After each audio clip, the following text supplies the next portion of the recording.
Magandang gabi sa ating lahat. Ngayon ay tatalakayin natin kung paano po tayo mga Katoliko ang siyang tunay naging bayan ng Diyos. Ang kinagigilawan na paglalarawan ng simbahan ay ang bagong bayan ng Diyos. Nilalayo ng Diyos na gawing banal ang mga tao at iligtas sila hindi bilang mga individual na walang anumang ugnayan, kundi sa pamagitan ng pagbubuklod sa kanila bilang isang bayang kumikilala sa Kanya sa katotohanan at naglilingkod sa Kanya sa kabanalan. Isinalarawan sa pagatandang kasunduan na itinatag ni Yahweh kasama ang bayang Israel. Itinatag ni Kristo ang bagong tipan sa Kanyang dugo sa pagtawag ng isang bayang pinag-isa niya. Sila hindi ayon sa laman kundi ayon sa Espiritu. Ang simbahan bilang bayan ng Diyos ay mayroong malilinaw na namumukod tanging katangian. Ang pinagmulan nito ay ang Diyos. Datapwat kayo isang lahing hinirang ng mga saserdote ng hari, isang bansang nakatalaga sa Diyos. Dati-rati kayo hindi bayan ng Diyos, ngunit ngayon kayo bayang hinirang niya. Ayon sa unang Pedro 2:9.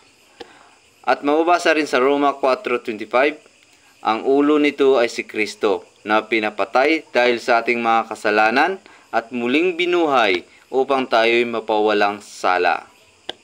At ayon din sa John 3:5, ang mga kasapi nito yaong mga sumansampalataya kay Kristo ay ang isinilang muli sa pamamagitan ng salita ng buhay ng Diyos sa tubig at sa Espiritu sa binyag.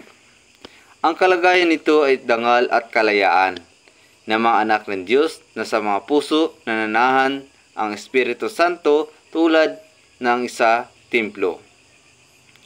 Ang batas nito ay bagong kautusan ni Kristo tungkol sa pag-ibig. Ayon sa John 3:34, at ang bagong batas ay ng Espiritu sa Roman 8:2. Ang misyon nito ay maging asin ng lupa ang liwanag at sanlibutan ng kaligtasan nito.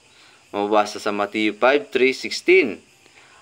Ang hantungan nito ay ang paghuling kaharian ng Diyos na dinala sa kaganapan sa wakas ng panahon.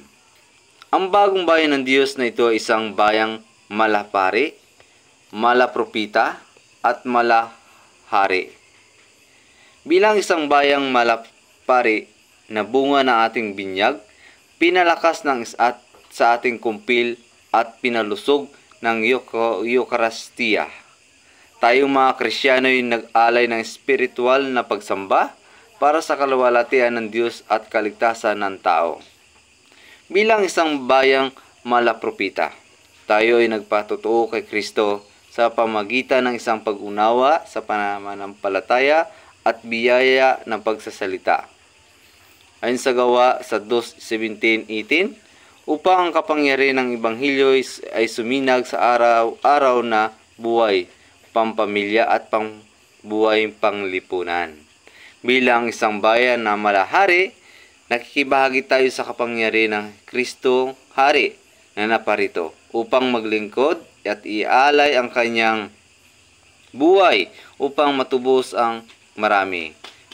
Ayon sa Matthew 20:28, kaya pinaglilingkuran natin ng iba, lalo na ng mga duka at mga nagdurusa, na siyang ating pinagkikinlanlan ng wangis ng ating duka, nagdurusang tagapagtatag. Sa pakinabahagi ng kapangyarihan ng Espiritu